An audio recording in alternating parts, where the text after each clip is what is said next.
Bueno, retomamos la clase y en esta segunda parte, como había preanunciado, vamos a hablar de la forma federal de Estado. Ya dijimos de dónde sale, a dónde está situada la forma federal de Estado dentro de nuestra Constitución. Pero me parece importante, antes de las disposiciones constitucionales, antes de analizar a las mismas, remontarnos un poco en el tiempo y tratar de colectar alguna serie de antecedentes que tienen que ver con la forma federal de Estado. El federalismo, como una manera de organizarlo al poder, básicamente parte de una idea de descentralizarlo al poder en el territorio. Son los dos elementos que se unen en el federalismo: poder y territorio. Es la dispersión del poder en el territorio. Esto como una forma de organizarlo al Estado, ¿verdad? Y habíamos reconocido que también implica una manera de dividirlo al poder. Lógicamente, si el poder se descentraliza, se divide. Decía yo que teníamos que hacer alguna referencia con relación a los antecedentes de esto, y la historia nos lleva a Grecia. Hay antecedentes de esto en Atenas, más recientemente en Suiza, pero en los Países Bajos hay experiencias de federalismos, pero todas estas experiencias,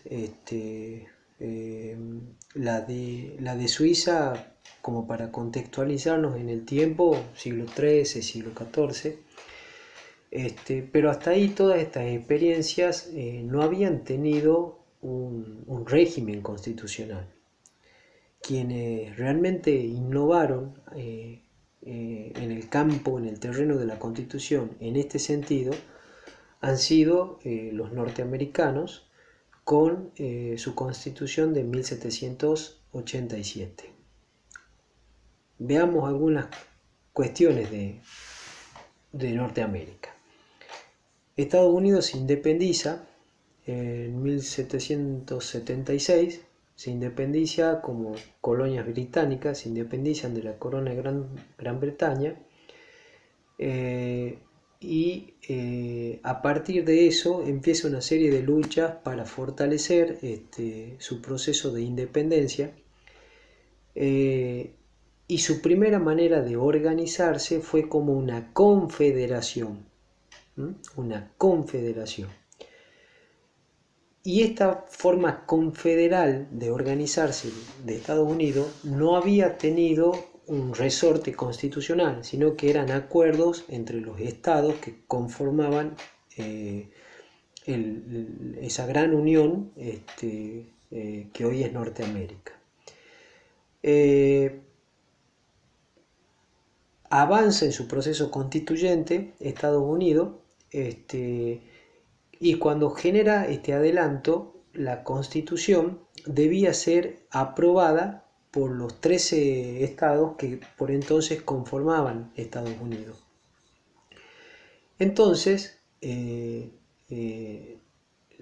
los políticos de esa época que defendían al sistema federal, concretamente me estoy refiriendo a Madison y a Hamilton, empiezan a sostenerlo al federalismo desde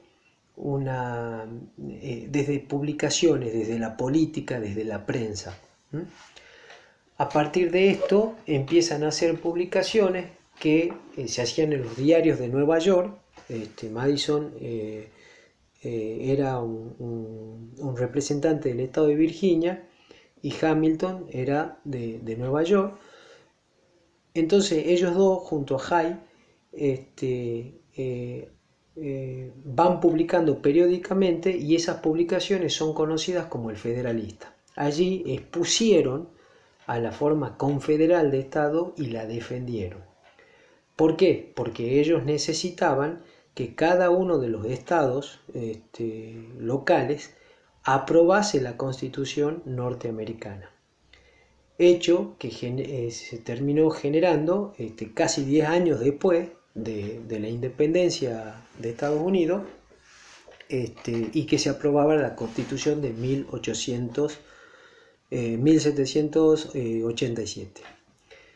O sea que la gran innovación de Norteamérica fue, para el mundo constitucional, generar una constitución escrita con características de un gobierno republicano y con una organización confederal. Es el gran legado de Norteamérica en esta cuestión. Estas influencias norteamericanas se va a trascender las fronteras de Estados Unidos, se va a expandir por América, pero también se va a expandir por Europa y por otros continentes más. Y la forma federal o la confederal, ya vamos a ver después qué diferencia hay entre confederación y federación, se va expandiendo a lo largo del mundo en distintos estados hasta que hacia fines del siglo XX ya había más de 50 estados bajo organizaciones federales que comprendían aproximadamente al 40% de la población mundial. Vuelvo un poquito sobre los antecedentes norteamericanos, porque van a tener mucha influencia sobre nuestro proceso constituyente anterior a 1853. Yo les había dicho de que los federalistas, a través de la prensa, a través de la labor política, trataban de convencer a los demás estados para que aprobasen, a los estados locales para que ellos aprobasen la que luego fue la Constitución norteamericana. ¿Y cuál era la disputa que había en este ámbito? Que los federalistas querían que se sancione la Constitución y los antifederalistas estaban en contra. ¿Pero por qué estaban en contra? Porque ellos querían sostener la soberanía de los estados locales, porque en los estados que estaban hacia el sur de Estados Unidos, estos estados se sostenían básicamente ante la explotación del algodón, para lo cual se valían de la esclavitud. Como eran estados soberanos, podían mantener la vigencia jurídica de la esclavitud, y si ellos perdían su soberanía, probablemente esta esclavitud no podría mantenerse en el tiempo, porque los estados del norte, que estaban más industrializados, eran contrarios a la idea de la esclavitud. Esa fue la disputa que, bueno, generó incluso la guerra civil norteamericana, donde se enfrentaron federalistas y antifederalistas. Ahora, un aspecto muy importante para que tengamos en cuenta es cuáles son los rasgos característicos de una forma federal de Estado, sin que esto implique que avancemos, al menos por ahora, en la distinción conceptual que hay entre federación y confederación. Los rasgos típicos de un Estado federal van a ser la existencia de al menos dos órdenes de gobierno. Hay un Estado nacional y hay estados locales. Esos dos órdenes de gobierno tienen capacidad para dictar sus propias normas. y esas normas se van a aplicar sobre determinado territorio.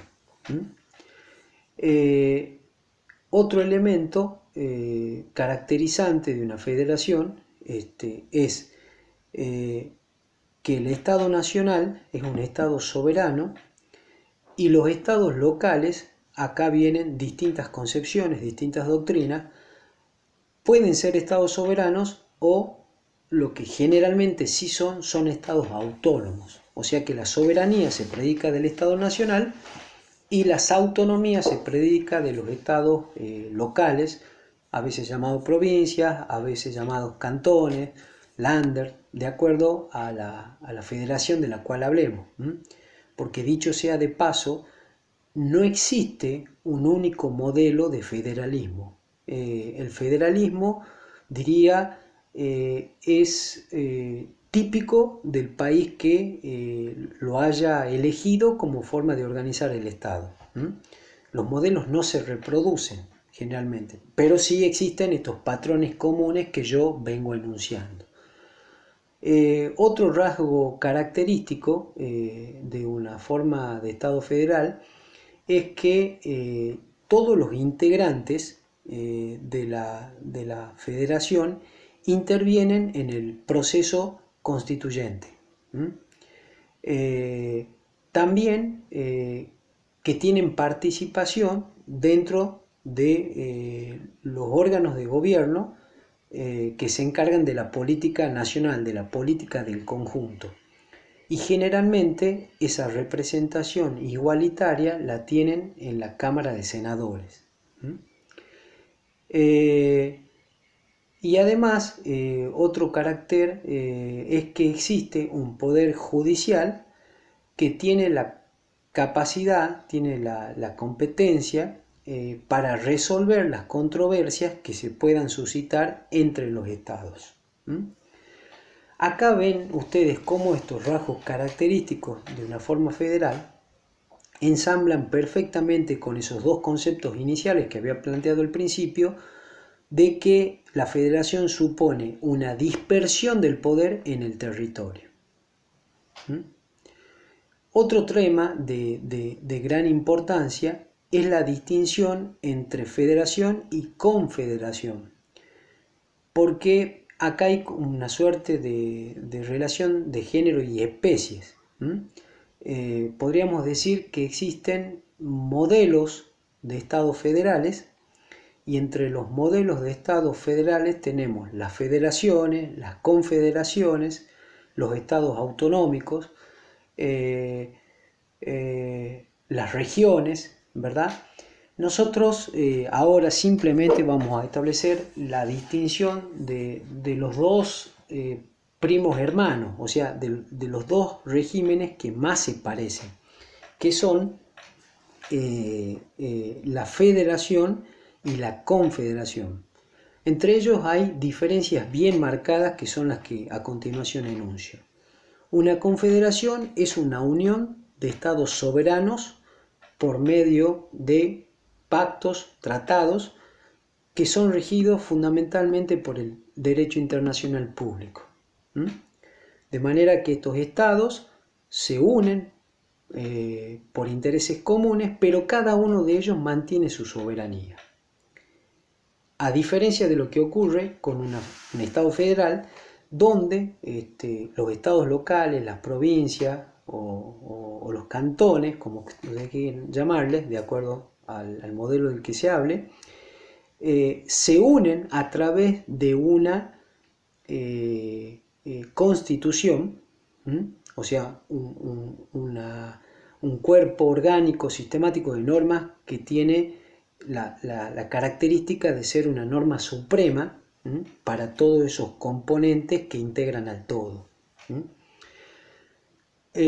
Otra diferencia que hay entre uno y otros es que en una confederación la autoridad central no tiene, el gobierno central no tiene autoridad directa sobre los ciudadanos de los estados locales, sino que esa autoridad la tiene sobre las instituciones, sobre los órganos de gobierno locales. Esto no ocurre en una federación. Una federación, la autoridad la tiene sobre los ciudadanos de cada provincia, de cada estado. De hecho, pensemos en la Argentina. Todas las decisiones que toma el Congreso o la Presidencia de la Nación bajan a la población de todo el territorio nacional, y nosotros como tucumanos nos encontramos tan sometidos a esas disposiciones normativas, llámense leyes, llámense decretos, al igual que los santiagueños, los jujeños, los porteños, los cordobeses.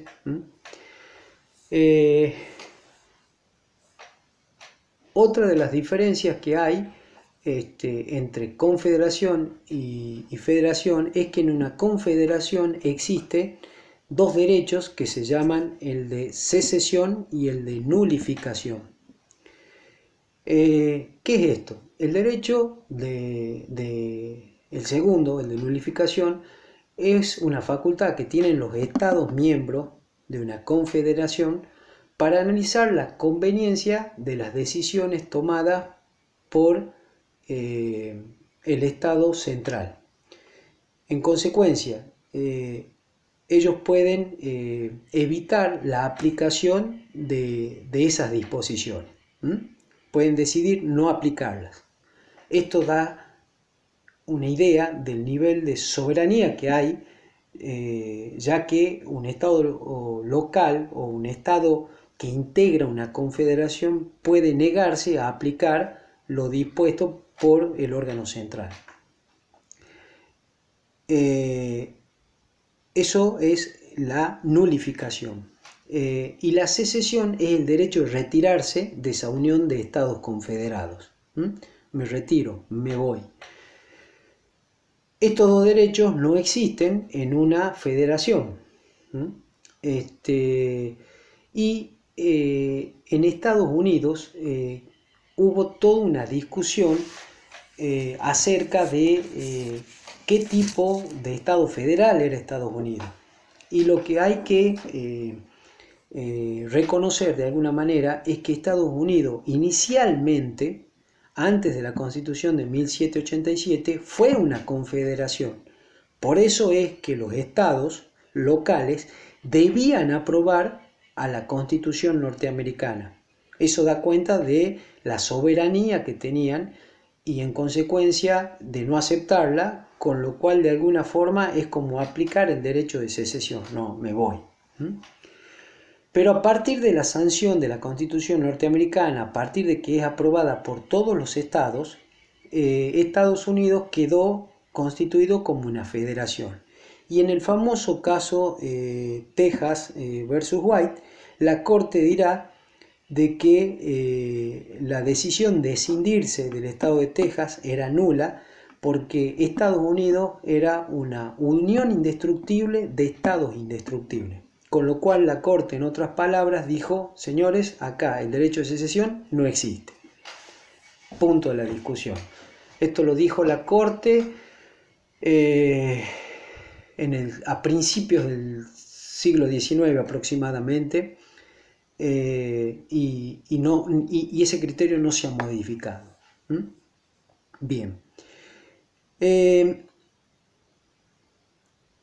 Los estados confederados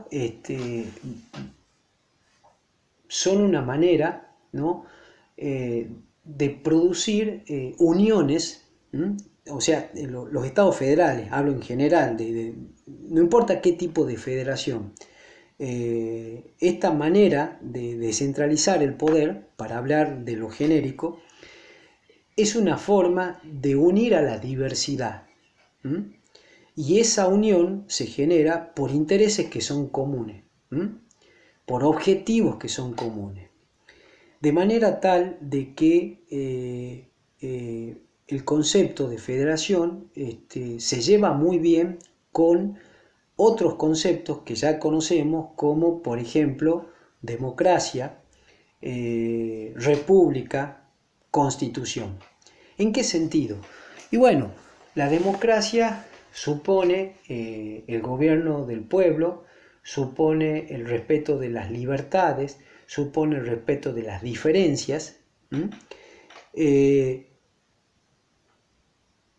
y la forma federal no podría ser pensada en un estado totalitario o autoritario, donde no se respetan las libertades individuales, donde no hay espacio para las diferencias personales en los modos de vida, en las conductas. Por eso digo que hay una buena sintonía entre un Estado federal y la democracia. Pero también lo hay con respecto a la república, porque ustedes recordarán que habíamos dicho que en la idea clásica del gobierno republicano, la idea central era la división del poder. Y lo que genera la federación es eso, que el poder esté dividido de un modo vertical y que a su vez la ciudadanía tenga mayor poder de participación en la marcha del gobierno, ya sea para elegir a sus funcionarios o ya sea a través de mecanismos de democracia semidirecta, como por ejemplo lo ha instaurado nuestra Constitución en el año 94, concretamente a través del derecho de proponer leyes, el derecho de iniciativa del artículo 39 y la consulta popular vinculante y no vinculante del artículo 49.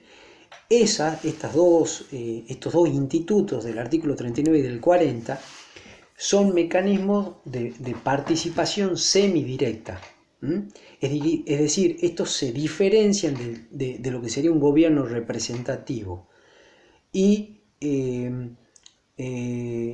esto nos está mostrando cómo la Constitución a lo largo de la historia, con las distintas reformas que va teniendo, va receptando diferentes influencias, corrientes de pensamiento, y va generando distintos tipos de derechos relacionados con lo que ustedes han estudiado como la generación de los derechos, de primera, de segunda y tercera generación.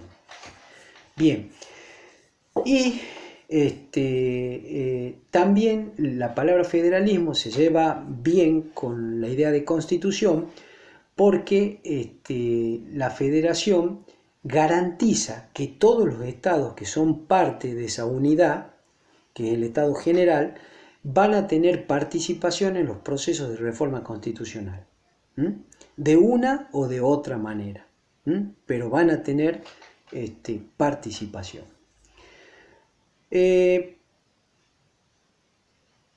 Con estas nociones generales creo haber dado los rasgos más sobresalientes desde el punto de vista teórico de lo que es una federación.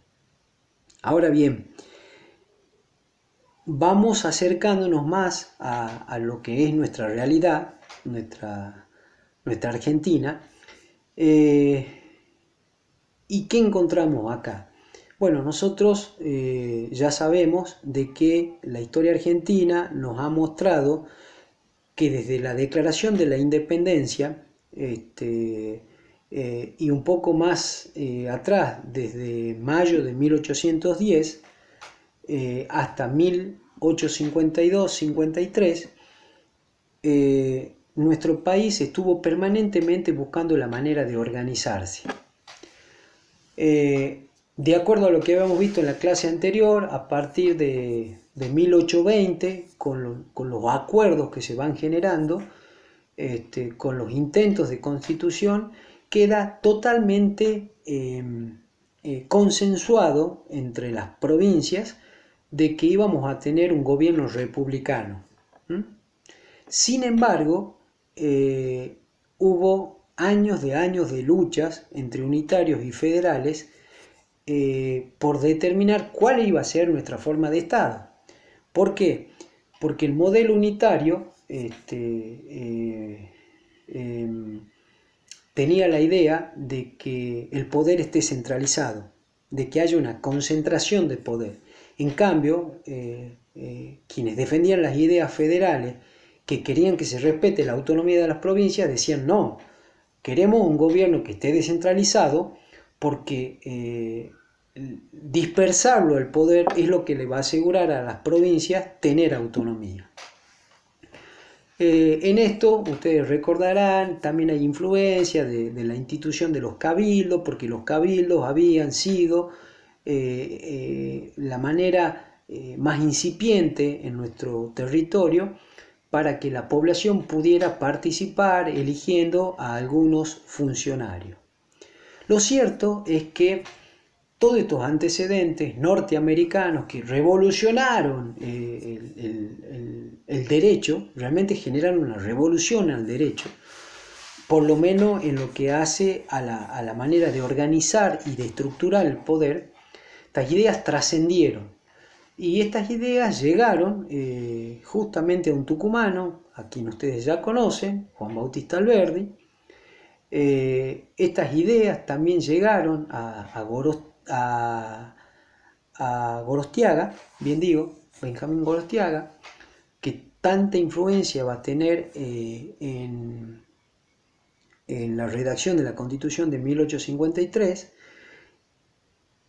y cuando Urquiza vence a Rosas, es como que la corriente unitaria pierde mucha fuerza y ahí ensambla, digamos, la brillantez de Urquiza con la brillantez de Alberdi, quien en Chile, en Valparaíso, escribe su famosa Bases, libro Las Bases, y en su segunda edición Alberdi escribe un proyecto de constitución. Ese proyecto de constitución se lo remite a Urquiza y es lo que va a tener enorme, pero enorme influencia en lo que va a ser la Constitución de 1853. Porque además esa influencia de Alberdi llega a la Convención Constituyente, al Poder Constituyente originario, de la mano de Gutiérrez, que era un convencional constituyente muy amigo de Alberdi. De manera tal de que se dan las condiciones, desde lo político y desde cierta evolución que a veces los procesos de cambio, de generación de cosas nuevas necesitan para surgir, y en 1852, con el apartamiento de Buenos Aires, se sanciona la Constitución de 1853. Esa Constitución va a consagrar en el artículo primero, con la aclaración que habíamos hecho, la Constitución literalmente dice forma de gobierno y enuncia la federal. Hemos aclarado que esa es una forma de Estado, pero acá yo les había adelantado, en esta parte de la clase íbamos a dar la razón de esta confusión. ¿Qué es lo que pasa? Que cuando Estados Unidos revoluciona el mundo del derecho con la incorporación de un régimen federal a la Constitución, lo hace con una verdadera creación, algo nuevo. Los términos federación, confederación eran neologismos en esa época en los diccionarios de Francia, de Italia, y estos neologismos remitían a las experiencias de Norteamérica y de Suiza. Por eso es que se identifica esta forma de Estado con lo hecho por Estados Unidos y con lo hecho con Suiza. Y al principio, estoy hablando del siglo XVIII, cuando se dicta la Constitución norteamericana, el federalismo, la federación, era como una forma de gobierno. No estaba la ciencia política, el estudio de esta rama del derecho y de la cultura, no había llegado a un grado de desarrollo y de madurez tal para distinguir entre forma de Estado y forma de gobierno. Es por eso que se hablaba de federalismo como una forma de gobierno. Pero gracias a... por eso, perdón, es que esta influencia llega así, a la Constitución, al artículo primero. Ahí está la explicación de esta confusión. Sin embargo, el federalismo de la Constitución del 53, que obra fundamentalmente del pensamiento de Alberdi y de su proyecto de Constitución, no es idéntico al sistema federal de Estados Unidos, porque hay grandes diferencias entre una y otra federación. Algunas de esas diferencias las vamos a encontrar, por ejemplo, en la gestación de uno y de otra cosa. Estados Unidos, recuerden, le había dicho, crea la Constitución y necesita de que los estados la vayan aprobando. En cambio, nuestra Constitución del 53 fue un producto de la representación de las provincias. O sea, las provincias que mandaron sus convencionales constituyentes son los que generaron la Constitución del 53. Las provincias no tenían que aprobar nada. Otra de las diferencias es que el régimen federal norteamericano es más descentralizado. En cambio, Alberdi plantea una federación, pero más centralizada. ¿Por qué? Porque a Alberdi le asustaba mucho, por los antecedentes de nuestra historia nacional, la anarquía, la digresión. Entonces, al gobierno central, él le da mayores potestades, mayores poderes que lo que el poder central tenía en Estados Unidos. De ahí se explica, desde esa lógica, que, por ejemplo, las constituciones provinciales debían ser revisadas por el Congreso de la Nación Argentina, quien la debía aprobar y quien tenía el derecho de observarlas, y que recién luego de la aprobación del Congreso, las provincias podían echar a regir sus propias constituciones. De manera tal de que, si bien es cierto, las provincias empezaron a ser autónomas, pero no tanto. ¿Por qué? Porque el artículo 5 de la Constitución, el actual artículo 5 de la Constitución, había establecido que el Congreso debía aprobar antes las constituciones de cada una de las provincias. Otro muestra del centralismo con el que la Constitución del 53 se había generado, está en que, por ejemplo, los gobernadores de provincia estaban sometidos a juicio político. Juicio político que lo llevaba adelante el Congreso. Otra muestra más era la amplitud que se le había dado al Instituto de la Intervención Federal. Otra muestra está en la competencia de la justicia federal para resolver los conflictos que se generen en las provincias entre los poderes provinciales o entre los vecinos y los vecinos de una provincia y las autoridades de esa provincia. Todas esas son manifestaciones de un centralismo, de una cierta concentración de poder que la Constitución del 53 le da al gobierno central. Pero, al menos desde mi mirada, encuentro la justificación de eso por la influencia de Alberdi, que a su vez, Alberdi era una persona tremendamente formada, tremendamente inteligente, y creo que él, ante el riesgo de que a nuestro país lo domine la anarquía, y ante el riesgo de que la Constitución fracasara, le dio al Poder Central un mayor conjunto de poderes, más fortalecido que la experiencia norteamericana.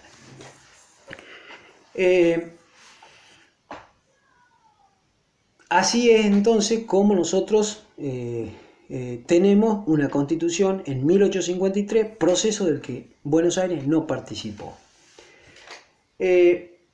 Un tema muy importante a nuestro país, pero que también es importante para la teoría del federalismo, que dicho sea de paso, aprovecho para hacer un paréntesis, traten de inscribirse diría que urgente, en una muy importante actividad académica que va a haber en Santiago, de destacadísimos doctrinarios, especialistas en federalismos, donde incluso uno de los disertantes va a ser justamente el doctor Mirra. Así que recomiendo, por el nivel académico que va a tener este congreso, a que se inscriban,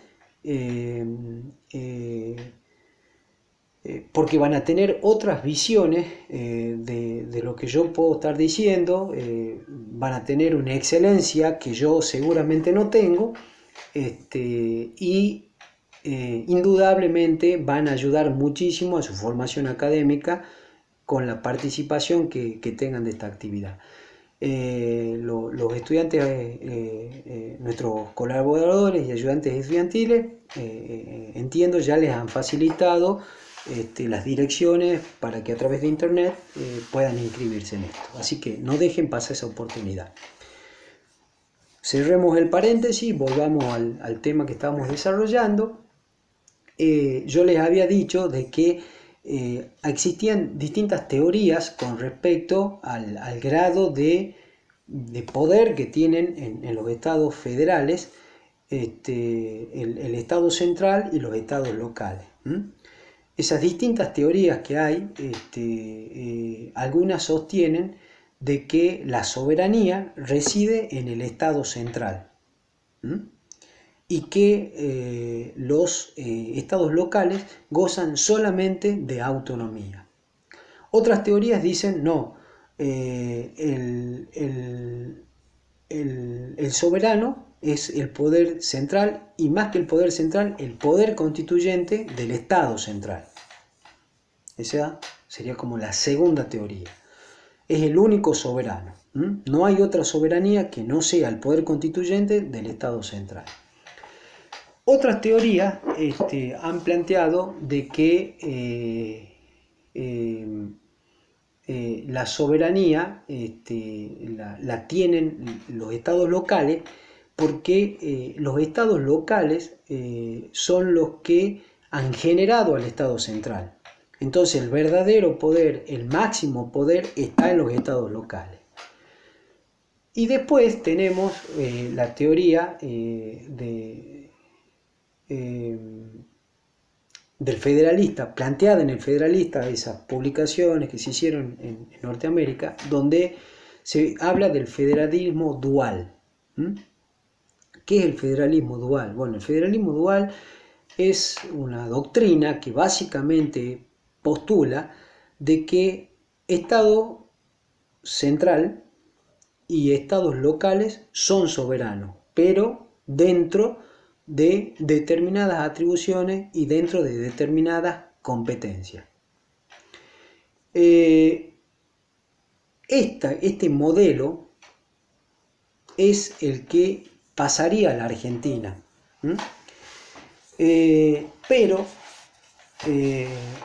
en el caso de Estados Unidos está basado en lo que dice la enmienda 10ª. Es una doctrina que se elabora a partir de la 10ª enmienda de la Constitución norteamericana, y son las ideas, como decía, que van a pasar a la Argentina, pero de acuerdo a lo que es nuestro régimen constitucional del 53, nuestras provincias no son soberanas, sino que nuestras provincias gozan de autonomía. Ahora, ¿qué es muy importante que ustedes tengan claro en su cabeza?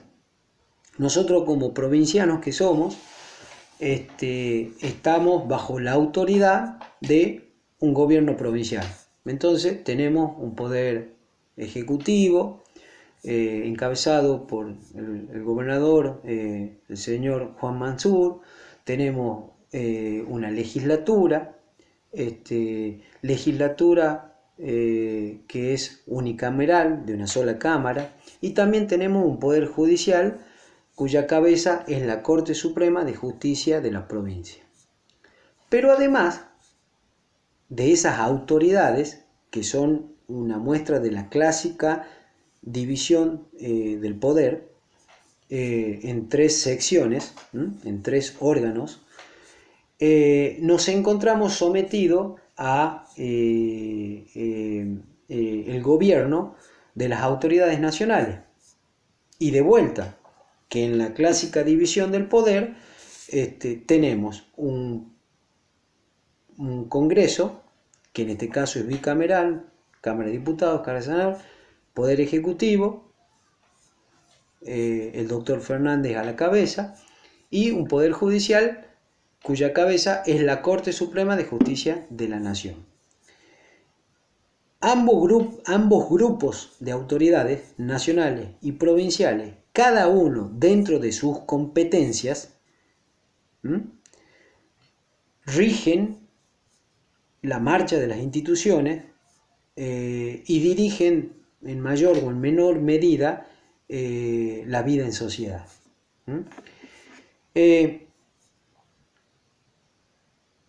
Esto evidentemente puede generar ciertos desórdenes, porque son las relaciones que se producen entre los centros de poder. ¿Cómo se interrelacionan los centros de poder? Ahí está la importancia de la Constitución. Ahí está la importancia particular, concretamente, de la parte orgánica, la segunda parte de la Constitución Nacional. En la Constitución de 1853, cuyos antecedentes ya hemos enunciado, habíamos dicho, bueno, esta Constitución se sanciona, empieza a regir sin Buenos Aires, pero con la batalla de Cepedas, el consecuente pacto de San José de Flores, Buenos Aires decide unirse a la Federación Argentina. Pero ahí hay como un federalismo de transacción. ¿En qué sentido? En que hubo una negociación entre los estados confederados de entonces, las provincias que habían aprobado la Constitución del 53, y el estado de Buenos Aires. Buenos Aires se proclamó un estado independiente. Y Buenos Aires, curiosamente, se resistía a ese tipo de federalismo centralista, a que la autoridad central, en otras palabras, tuviera tanto poder. Buenos Aires no lo quería. Entonces, con la reforma de 1860, Buenos Aires puede generar algunas innovaciones, algunos cambios en la Constitución, y ahí, por ejemplo, saca del artículo 5 que el Congreso revise las constituciones, borra de que los gobernadores de provincia estén sometidos a juicio político, precisa cuáles son las causas de la intervención federal. Otra modificación que hizo fue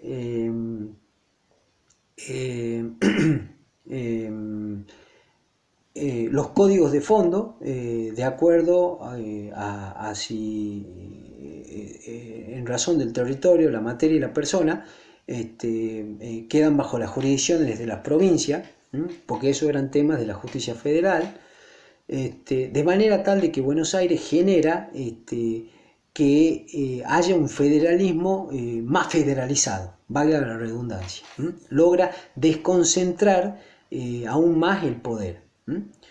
Y así es como empieza a rodar la Constitución, para algunos de 1853-1860. En definitiva, en Argentina tenemos un Estado federal, Estado federal que tiene como actores principales, hasta la Constitución anterior a 1994, a los siguientes actores: el Estado Nacional, el Estado Central, las 23 provincias, eran, digamos, los dos sujetos, provincias por un lado, Estado Nacional por otro, quienes entre sí desarrollaban las relaciones federales. Y por debajo de esto aparecían las provincias, porque no estaba claro cuál era el nivel de autonomía, o si la tenían o no la tenían, a los municipios. Los municipios han intervenido en la gestión de la cosa pública de muy antiguo, pero hasta antes de 1994 no estaba claro cuál era la naturaleza jurídica de los municipios. Entonces, ¿qué pasó? Antes de la reforma de 1994, la jurisprudencia de la Corte Suprema de Justicia de la Nación, en un fallo, Rimademar contra Ciudad de Rosario, creo que era, Rimademar seguro, va a decir de que los municipios son autónomos.